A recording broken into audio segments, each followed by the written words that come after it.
Hello guys, welcome to this channel. Last video में हमने basic introduction पढ़ा था वेब डेवलपमेंट का। हमने पढ़ा था front end, back and, full stack development क्या होता है, HTML, CSS, जावास्क्रिप्ट का क्या रोल होता है वेब डेवलपमेंट में, हमारी वेबसाइट्स काम कैसे करती हैं। और आज के इस वीडियो में हम डाउनलोड करने वाले हैं कोड एडिटर। कोड एडिटर अब बहुत लोगों को पता भी होगा और बहुत सारे स्टूडेंट्स होंगे जिन्हें नहीं पता होगा। तो बिगनर्स के लिए मैं आपको बता देती हूँ कोड एडिटर क्या होता है। कोड एडिटर होता है जब भी आपको कोड लिखना होता है, आपका प्रोग्राम लिखना होता है, तो आपको एक कोड एडिटर की जरूरत पड़ती है। कोड एडिटर आप बेसिकली एक नोटबुक समझ सकते हैं। जैसे आपकी नोटबुक होती है, आप उसमें नोट्स लिखते हैं, ऐसे ही आपको कोड लिखने के लिए जिस मीडियम की जरूरत होती है उसे कोड एडिटर कहते हैं, या हम उसे IDE भी बोल सकते हैं, इंटीग्रेटेड डेवलपमेंट एनवायरनमेंट। हम कोड एडिटर का यूज क्यों करते हैं? कोड एडिटर हमें बहुत सारी एक्सटर्नल फंक्शनैलिटी प्रोवाइड करता है कोड लिखने के लिए। ये हमें कोड लिखने के प्रोसेस को ही बहुत सिंप्लीफाई कर देता है, इसीलिए हम कोड एडिटर का यूज करते हैं। ऐसा नहीं है कि अगर आप कोड एडिटर का यूज ना करें तो आप कोड नहीं लिख सकते। आप HTML का कोड बेसिक नोटपैड का यूज करके भी लिख सकते हैं। आप जैसे TXT फाइल बनाते हैं, ऐसे ही आप .html फाइल बनाकर अपना HTML का कोड नोटपैड पर भी लिख सकते हैं। लेकिन आपका कोड एडिटर आपके कोड के लिखने को ही बहुत ईजी बना देता है, आपका कोड लिखना बहुत आसान हो जाता है, इसलिए हम कोड एडिटर का यूज करते हैं। जैसे आप कोड एडिटर आगे यूज करेंगे, आपको समझ आ जाएगा कि हम नोटपैड पे कोड क्यों नहीं लिखते और कोड एडिटर का यूज क्यों करते हैं। तो हमारे पास बहुत सारे कोड एडिटर्स होते हैं, जैसे कि Sublime text, atom, VS code, बहुत सारे होते हैं। लेकिन इस वीडियो में और इस पूरी सीरीज में मैं VS कोड का ही यूज करने वाली हूँ। और अब तक भी आपने देखा होगा कि मैंने HTML, CSS और जावास्क्रिप्ट के प्रोजेक्ट्स जितने भी बनाए हैं, वहाँ VS कोड का यूज करके ही बनाया है। मैं VS कोड ही यूज करती हूँ खुद भी, और अगर आपको लगता है तो आप कोई और कोड एडिटर भी यूज कर सकते हैं, बट मुझे पर्सनली VS कोड ज्यादा पसंद है। ठीक है, VS code, visual studio code, ये एक फ्री सॉफ्टवेयर है जो माइक्रोसॉफ्ट का है, और आप इसे फ्री यूज कर सकते हैं। इसे कोई भी डाउनलोड कर सकते हैं। आप इसे विंडोज, लिनक्स और मैक किसी भी सिस्टम पे यूज करते हैं। गाइस, सबसे पहले VS कोड डाउनलोड करने के लिए मैंने अपना क्रोम ब्राउजर ओपन कर लिया है, और यहाँ पर सर्च बार में टाइप करने वाली हूँ डाउनलोड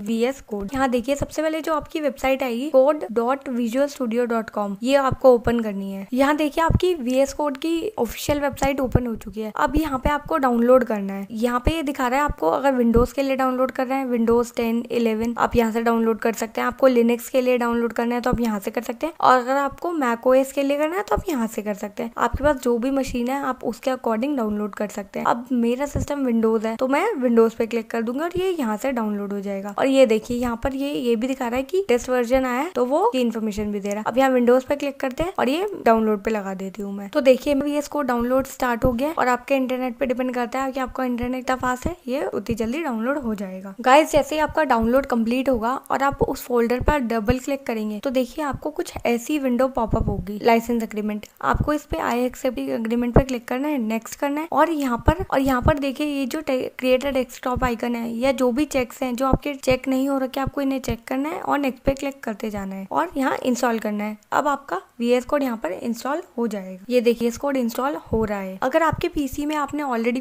VS कोड इंस्टॉल कर रखा है तो अगर और आप दोबारा इंस्टॉल कर लेंगे तो कोई फाइल्स आपकी कहीं नहीं जाएंगी। आपका VS कोड अगर पुराना वर्जन होगा तो वो नया वर्जन अपडेट हो जाएगा, आपकी फाइल एज इट इज रहेंगी, आपको टेंशन लेने वाली बात नहीं है। और देखिए, यहाँ कंप्लीट होते ही यहाँ पर लिखा आ गया है लॉन्च VS कोड। अब मैं फिनिश करूंगी तो मेरा VS कोड यहीं से ओपन हो जाएगा डायरेक्टली। तो फिनिश कर देते हैं। अभी आपका VS कोड ओपन हो चुका है, उस पर आपको वेलकम पेज भी दिख चुका है। अभी आप अपना VS कोड बंद कर दीजिए और मैं आपको बताती हूँ आपको VS कोड कैसे ओपन करना है। देखिए, मैंने अपने डेस्कटॉप पर सबसे पहले एक फोल्डर बनाया है, complete HTML, CSS, JS course के नाम से। आप किसी भी और नाम से फोल्डर बना सकते हैं। अब यहाँ पर इस फोल्डर में ओपन कर लेंगे और इस फोल्डर में राइट क्लिक करेंगे, और देखिए यहाँ पर आपको एक दिख रहा है ओपन विद कोड, इस पे प्रेस करेंगे। इससे ये फोल्डर आपका VS कोड में ओपन हो जाएगा। देखिए, ये वही फोल्डर है जो हमने अभी डेस्कटॉप पर क्रिएट करा था। अब हमने इसी फोल्डर को हमारे VS कोड में ओपन कर लिया। आप कोई भी फोल्डर चाहें तो डायरेक्टली VS कोड में ऐसे ओपन कर सकते हैं। अब मैं आपको कुछ बेसिक चीजें बता देती हूँ जो ऑलमोस्ट सबको पता होती है। हमारे ये फोल्डर है, अगर हमें कोई भी न्यू फाइल क्रिएट करनी है तो हम यहाँ न्यू फाइल पे क्लिक करके क्रिएट कर सकते हैं। कोई फोल्डर क्रिएट करना है हम यहाँ से क्रिएट कर सकते हैं। ये हमारा होता है VS कोड में फाइल स्ट्रक्चर। अब यहाँ पे अगर आप एक्सटेंशन वाले टैब पर क्लिक करेंगे तो आप यहाँ से एक्सटेंशन को डाउनलोड कर सकते हैं। अब मैं आपको बता देती हूँ कि आपकी एक्सटेंशन होती क्या है। एक्सटेंशन आपकी VS कोड में कुछ एड ऑन प्लगइन्स होते हैं जो आप इंस्टॉल करते हो अपने कोड एडिटर को कस्टमाइज करने के लिए, इस प्रोडक्टिविटी बढ़ाने के लिए, जिससे आप कोड बहुत इजीली लिख पाए। मैं आपको 2 बेसिक एक्सटेंशन अभी बताने वाली हूँ जो सबसे ज्यादा काम आएंगे आपके, और बाकी हम कोर्स में आगे बढ़ते बढ़ते जो जो एक्सटेंशन की हमें नीड होगी वो हम डाउनलोड करते रहेंगे। तो सबसे पहले आपको यहाँ पर सर्च करनी है लाइव सर्वर नाम की एक्सटेंशन। यहाँ टाइप कीजिए लाइव सर्वर, और यहाँ देखिए के आपको लाइव सर्वर की एक्सटेंशन मिल जाएगी। यहाँ पे जो ऋत्विक डे के नाम से जो लाइव सर्वर की एक्सटेंशन है ये आपको डाउनलोड करनी है। अब मैंने तो ऑलरेडी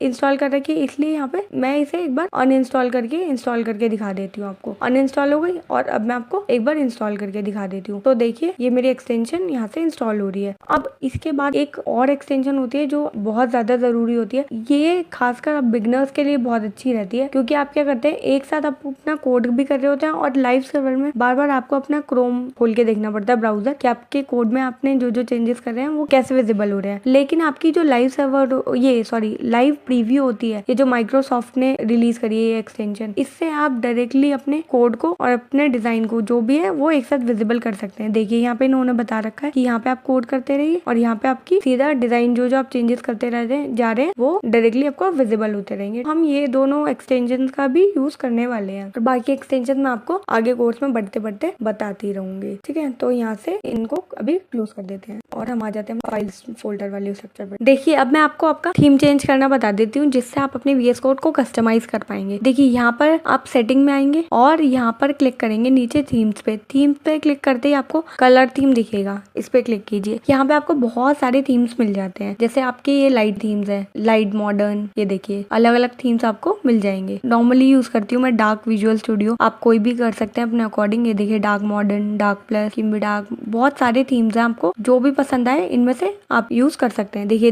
डार्क हाई कंट्रास्ट कुछ ऐसा दिखता है। ठीक है, मैं यहाँ पे सिंपल ही यूज करने वाली हूँ डार्क विजुअल स्टूडियो, आप अपने अकॉर्डिंग चेंज कर लेना। अब हमने अपना थीम तो चेंज कर ही लिया है, इसके बाद मैं आपको बताती हूँ कीबोर्ड शॉर्टकट्स। देखिए यहाँ पर हमने आएंगे और कीबोर्ड शॉर्टकट्स में आएंगे। यहाँ पे देखिए बहुत सारे शॉर्टकट्स होते हैं, आप जो भी यूज करना चाहते हैं वो कर सकते हैं। जैसे मैं आपको बेस कुछ एक आध शॉर्टकट बता देती हूँ, जैसे कॉपी लाइन डाउन यूज करना चाहती हूँ तो मैं यहाँ सर्च करती हूँ कॉपी लाइन डाउन। देखिए अगर मुझे कोई भी लाइन कॉपी करनी है और नीचे, तो मैं क्या करूंगी शिफ्ट ऑल्ट और डाउन एरो की का यूज करूंगी और वही लाइन मेरी कॉपी हो जाएगी। ठीक है, अगर मुझे इस शॉर्टकट को कस्टमाइज करना है, मैं नहीं चाहती कि मैं शिफ्ट ऑल्ट और डाउन एरो यूज करूँ, तो मैं क्या करूंगी यहाँ पे दूसरी कमांड लिख दूंगी। अगर मैं चाहती हूँ कि यही मेरा सिर्फ शिफ्ट और ऑल्ट से आए तो मैं शिफ्ट प्लस ऑल्ट लिख दूंगी। ठीक है, तो ये शिफ्ट और ऑल्ट प्रेस करने से मेरी लाइन कॉपी हो जाएगी। आप अपने हिसाब से कस्टमाइज कर सकते हैं अपने शॉर्टकट्स को, इसीलिए आपको VS कोड इतना ज्यादा अच्छा लगता है कि लोग VS कोड यूज करते हैं, क्योंकि वो बहुत ज्यादा कस्टमाइजेशन हमें प्रोवाइड करता है। मैंने लाइव सर्वर के लिए भी हमारी शॉर्टकट यूज करती हूँ। अब मैं लाइव सर्वर के लिए यहाँ पर या तो यहाँ से क्लिक करूँ